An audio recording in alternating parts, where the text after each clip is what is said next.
This is Internet Web Plain Talk, and I'm Norman Liss. The purpose of this program is to clarify all of the jargon and all of the words and all of the uncertainty in plain English, as the title of the show says, about the Internet and the World Wide Web, where it's going, where it's at, and what the future is like. Today, we're going to provide you with some insight about what happened at Internet World, which was a massive exhibit at the Javits Center in New York. And I went there to learn, to see what's happening. I'm not a technical person. I don't want to be a technical person.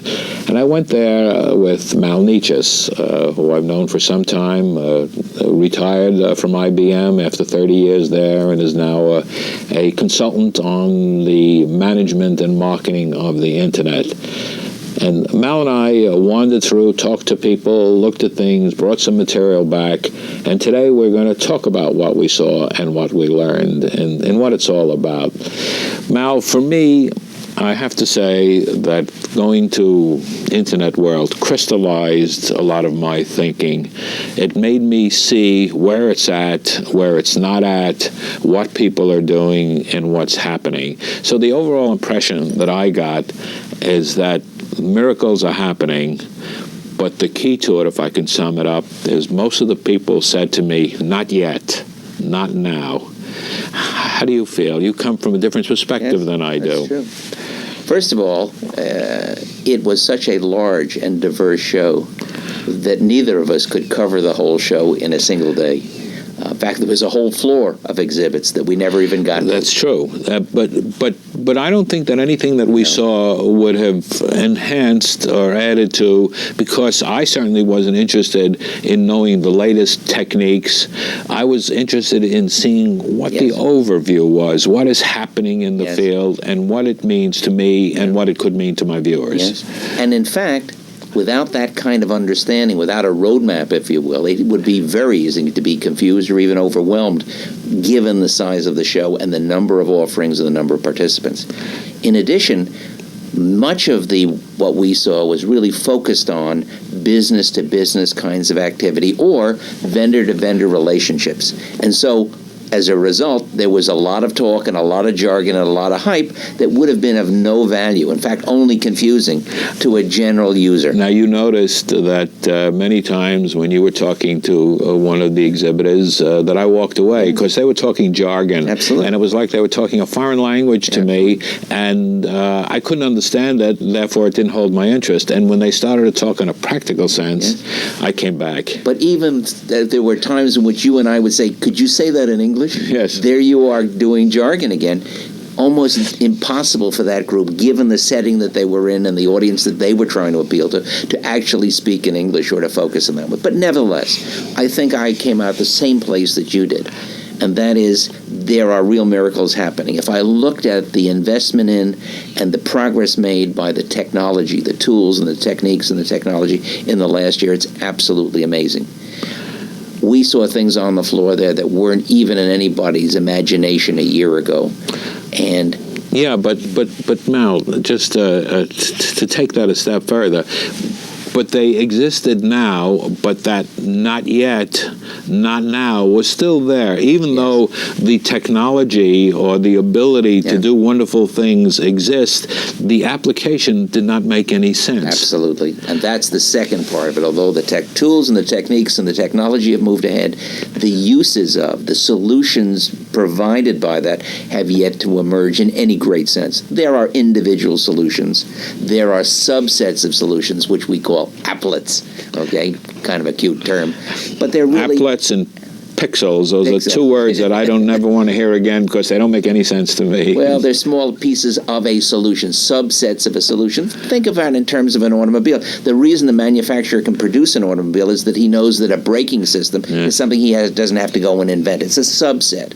And so there were a lot of little subsets. Let me give you an example. You and I saw the use of digitized maps. Yes, maps were very impressive. Very impressive and used in small ways. For example, to be able to demonstrate what stores do I have in a given geographic area.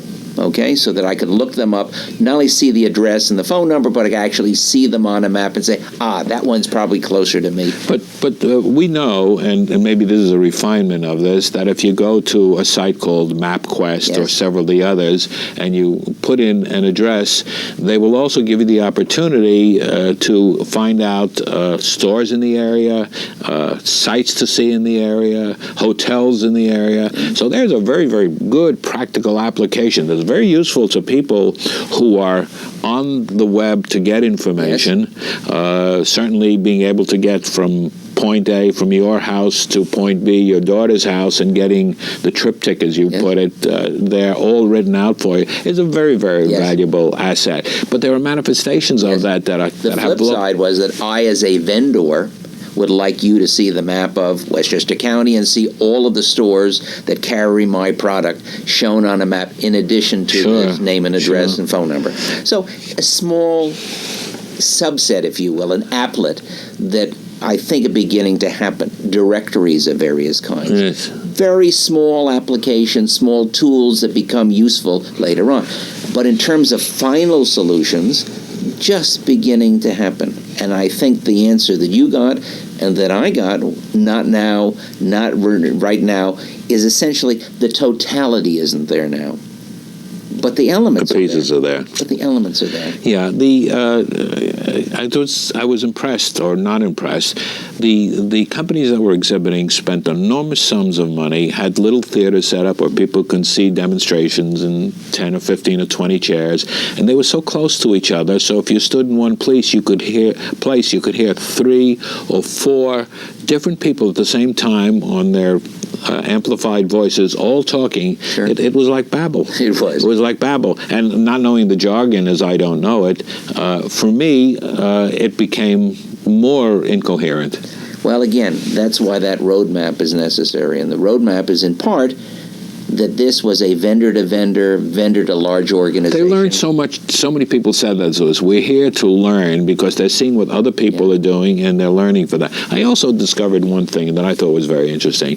There's an enormous sense of cooperation, that companies are working together. And many of the people would say, well, why don't you go see someone's exhibit? Because they're a part of what we're doing, or we're using what they're doing, or there is an application. So there is a lot of cooperation going on in the industry, and not necessarily because they want to be cooperative, Why? Because it's necessary. Why? No vendor can provide all the answers. A large manufacturer of automobiles might be able to put it all together, but cannot manufacture. It isn't economical to manufacture all of the component parts, provide all of the component services. And what they've learned in this internet world is that it is so important to do this kind of collaboration. Otherwise, they are going to lose out as vendors because there is no way to do all the pieces. One company goes forward and digitizes, creates in a computer form, all of the maps. Another company says, I know how to organize it so that in fact it will be able to distribute it. Another company says, I know how to localize it so that a vendor in Westchester could utilize that quickly. So they're working together and building upon the other's capabilities and learning from each other. Absolutely out of their own need. Not because they're good guys or because they want to cooperate, because they absolutely must cooperate to do this. There are so many elements that are... And it's going so fast. And it's going so fast. And they are so varied. And you couldn't develop all the skills. In fact, probably what we learned in the 80s is that the large, highly integrated corporations, and I'm talking about the GMs and the IBMs and the others who thought they could do it all found out that they couldn't do it all in a practical kind of sense. So what you saw at the show and what I saw on the show was a lot of collaboration or potential collaboration. And I think that was an important part of what was there. You also made a point that the people who were there were reaching out to the corporate attendees. Yes. So that clarified for me an audience, who the audience is, who the internet audience is, and kind of I've divided them up into groups. There's the cool group, and by the cool group I mean the people, whether they're providers of information or the doers or the users, or whoever they are, who understand everything that's going on, and the kids who are born to it, and the techies who know about it, and the people who are making it happen. I consider them cool. Yeah. At the other end of the spectrum, I see a different group. I see the organization person, the executive, whether it be a large company, a small company, even a one or two person company, who want to be involved because they think they have to be involved, but they don't know anything about the technical. All they say is, "This is what I want. This is what I want to accomplish." And I think, the marketers, the salespeople, these are the people who are really at the other end. Now, in between, in this, as you put it to me, in this chasm between them, are the Harrys and the Harriets of the world. Are the people who are not knowledgeable, or maybe not involved, or want to participate but don't know how, various shadings within there, who really have to be reached. Yeah. That's the small percentage, or the large percentage, who have not yet become involved. Well, starting with the cool folks, there next gets to be, I think, a group of people who I would call business visionaries. They may not be in business for profit, they may be in organizations, but they have a sense, I know what I need to accomplish. I know that the technology isn't really there yet. I'm willing to do some early investment, some early learning to find out how can I apply this. Willing to take the kind of chances when it is not proven. So that's a little gradation up from your cool folks to the folks who say, I'm willing to take the chance. Mm-hmm. There are another group of folks who will say, until it is proven, I'm not going to be involved. Don't bother me until it's absolutely proven and you can show me in dollars and cents. And that happens in many of the technology development phenomena. It is there now. I would say that where we are in this internet world is that the visionaries at least have demonstrated in a number of cases a proof of concept. They have proven that they can take the technology, they can do something practical with it. They haven't all made money, they haven't all accomplished their objectives, but they at least have proven that they can do some things, and do some things in a very practical, useful, highly controlled kind of way. What I'm trying to reach out for here is what can I, as a spectator, I don't know whether we're Harrys or Harriets, you and I don't know. What do you think we are? Well, I think we're a little bit advanced in the sense that we at least have an interest enough to go and ask and to see, and on our own to try, with whatever capability we have, to try to accomplish something. Fly on the wall? Fly on the wall, maybe. I think in your case and mine, we're a little bit more than that. I like to use the term the Greek chorus. And the Greek chorus and Greek tragedy essentially interpreted for both sides. It said, Norman said this, and you tell me, and Mal said this. And the fact that you and I may not speak the same language, I don't mean just in terms of the language, but in terms of this is what he really meant, or this is what I interpret it to be. I think we have a role in doing that, in helping folks understand what's happening. I think you're absolutely right there. So how do we do that? How do we help people to understand what we have gained from our observation, from our experience, and from going to Internet World at the Javits Center? How do we now say to people, get involved. This is where it's at. This is what's going to happen. Should you get involved now? I know we've covered that in previous program. How do we get people to get over their timidity, to get over their fear, to get over their worry about whether they want to spend the money, whether their equipment's going to be obsolete or what? How do we do that? One of the ways is that we need to keep telling them, and just as you do constantly on your show and as we do in various other forms and formats, telling them their story. Part of it is we've got to encourage people to try it. I like to use the example of riding a bicycle. You can read all you want about riding a bicycle, but if you're a grown-up, and I had experienced this with my sister, who didn't start to learn to ride a bike, a two-wheeler, until she was a grown-up.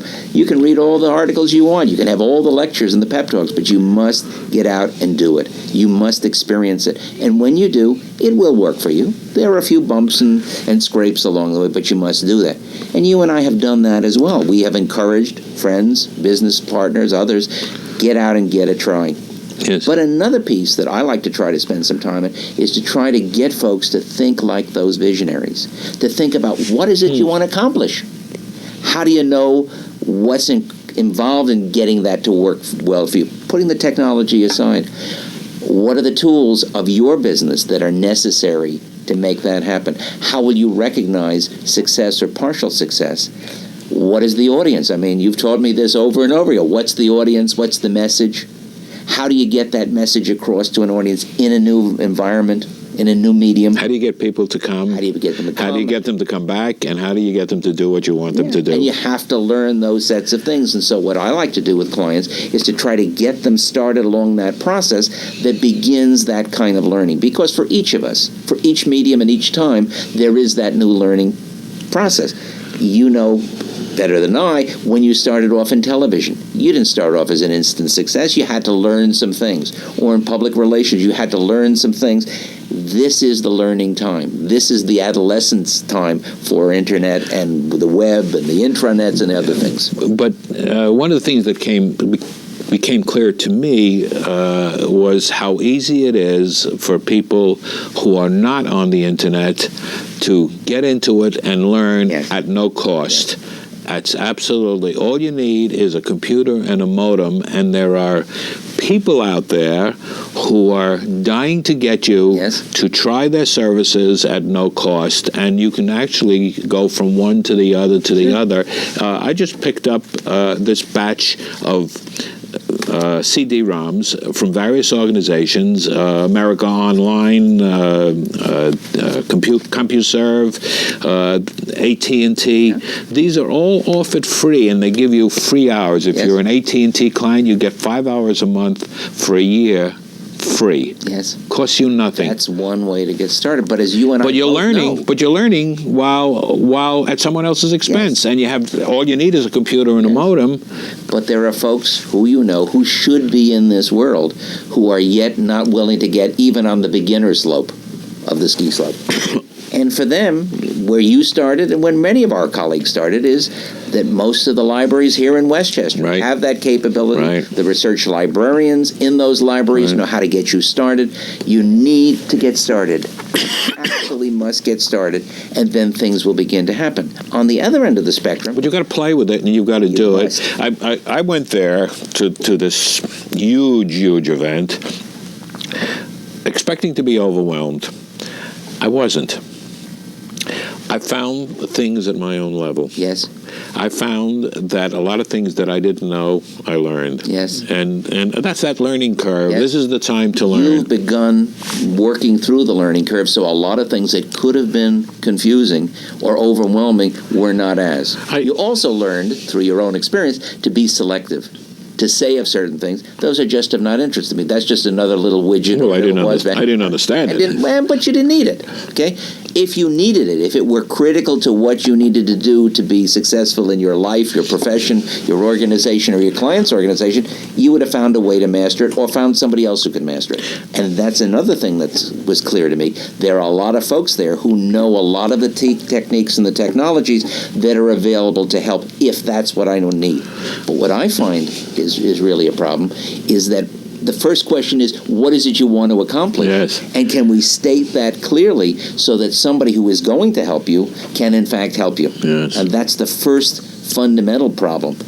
Part of what you learned, I think, is that since you've worked your way through some of the beginning stuff, you've already cut through a lot of the jargon. Well, I've said so often on this program and elsewhere that since this is a program devoted to plain talk, that I proceed only from a position of ignorance. Yes. That I know very, very little, relatively, maybe more than some, and certainly less than most on this subject. But if I understand it, then I think I can clarify it. I do want to remind our audience, however, that today, Mal Nechis, consultant on the internet, long-time IBMer, now retired, and I went to Internet World at the Javits Center a few weeks ago, and we're discussing today what we learned and where the internet is going based upon our own experience. So we hope that this dialogue is giving you some feeling about what is happening, what you can do, and how you can take advantage of it. If you're hesitant, maybe this will help you turn that corner and get into it. So what is it, Mal? Is it now? Is it time for everybody to get on, or some people say, well, not my generation, and I'll leave it for the kids? The truth of the matter is that I think one generation, one group of people who is learning faster than I would have guessed are the people like you and I, who are at a point where we can say, I'm willing to take the time to do the learning. to do the experiencing, to go to the shows, to read the stuff. So that group of people is learning a good deal faster than I would have expected, given whatever experience I had with people using technology. Did you get the feeling from the people that we talked to? We sat and we had some lunch with a couple of people from one of the exhibitors who spent some time with us. We spoke to other people at length, others briefly. Did you get the feeling that because I certainly went there knowing so little, relatively, that they were kind of looking down their noses at us? And, I didn't have that feeling at all. I didn't have that feeling at all, because I think what you do in your normal activities, and I do fairly frequently, is we ask a lot of questions. And what these people want is the opportunity to tell their story.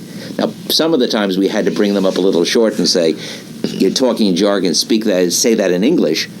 But by and large, I think folks do want to tell their story, and they do want to try their story out on an audience that may not be as technically oriented, to find out, does it hold any water, if you will. Right. So a lot of what I think happened began to be that as we probed, and you and I are both willing to probe a lot at folks, to tease a little bit, to push a little bit, to ask a lot of obvious questions that get passed by, because in a world of jargon, people just bypass all that. And you and I say to them, you particularly, tell me again, what does that mean? I mean, in real terms, what does that mean? Is that profitable? Is that useful? Where are you now?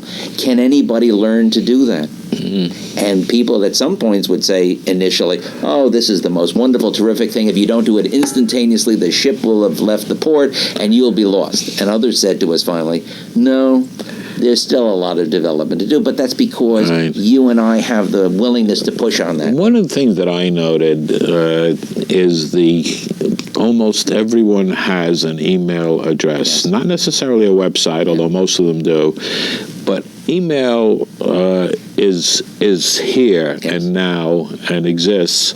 Although, in my experience, a lot of people who have email, and you can have email at no cost whatsoever. There are things like Juno who offer you free email. You just call them up and they'll send you the CD-ROM or the disc to have it, and it costs you nothing. And the only way they get paid is by having some advertising that's on the screen, which doesn't get in the way. It's like a newspaper or magazine. You don't have to read it if you don't want to. But email is a question that everybody has an email address, but is it any different than regular mail? Is it any different than faxing people? How do you feel about it? Are people using email? It's not like telephoning someone, they have to be there. You certainly can send email at all hours of the day and night, and they'll be waiting for them. Well, fax you can do that with, too. I think what I find from the use of email, and I've been doing it in different ways for a number of years, is that more and more people are becoming comfortable with this way of communicating. First, as you said, it's really disjointed in time. I send you a message, you receive it when you're ready. You reply to me when you're ready. I receive the reply when I'm ready. So in that sense, it becomes very effective. I must interrupt you to say that I always note, because they always list the time at which it's it's amazing the hours late at night. I do a lot at night. That people can go to their computer and send email after dinner. You wouldn't make a call. You wouldn't make a call because you know your Aunt Harriet is not going to be up at that time. You will disturb her, or she's watching her favorite television program. Mm-hmm. But you know you can send the message when it's right for you to send it, and they will receive it when it... There's a lot of other things you can do, particularly with the coming of the Internet. I can include with my email copies of material that I found somewhere that I want a reference to. So, for example, this morning, I happened to see over breakfast an article in the New York Times about cable vision offering some services in Long Island. And I wanted to bring that to the attention of a colleague in Massachusetts who I don't see very often. Literally within an hour, I had a response from him that showed me some other material that he was familiar with that we would not have done if it were on the telephone, the fax, or almost any other thing, other than being in offices adjoining, and we're not. How often do you check your email? I check my email when the buzzer goes off and says you have email, because the system I have tells me looks every hour and says either you have mail, and it says you got mail, or it says goodbye, and I say I don't even look. I don't even need to look up at this point in time. Mm-hmm. In fact, I hear it from different parts of my office or different parts of my home, and I said, better go check the mail because something's there, or... Now, that happens if your computer is on. My computer is turned on, and during the day, because I use it for various purposes, to write, to communicate, to look up material, it happens to be turned on in the day, except when I'm out of, as I am now, out of my office, it is turned on, and I'm using it for some purpose. And when it's ready, it tells me you've got something, or, no, I looked, but there's nothing there for you. So there are some simple ways to do this.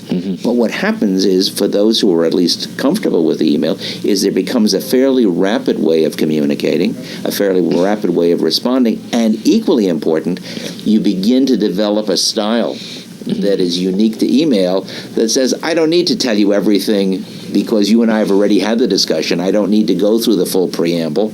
Let me just focus on the question and point. So I might say to you, one of the things that were really of interest to me at that show was the fact that I didn't see anybody who I thought had an answer of where this phenomenon is going to be 5, 6, 8 years from now. Oh, I know why they didn't give you the answer, because nobody knows. Okay, but it was pretty clear to me that that was the case, and the harder we would probe at anybody, the more obvious it became. But what do you think? Is it closer than it was 6 months ago? Oh, absolutely. And I think there are some keys that are also beginning to become obvious. As the technology and the tools and the techniques become regular and well proven, all of a sudden the focus is beginning to shift to those people who understand a business, an industry, an application, a solution, if you will. And all of a sudden, we've run out of time. I'm sure we could go on and talk about our impressions, and it's really been great recapping with you our experience, and thanks for coming here and talking about it. And I'll send you some email, and we'll talk some more. I'm sure we will. I'm Norman Liss. The name of the program is Internet Web Plain Talk. We've been exploring, Mal Nechis and I, our experience in visiting Internet World at the Javits Center. The world of the Internet is here, not just around the corner. Be a part of it. Until next time, go get 'em.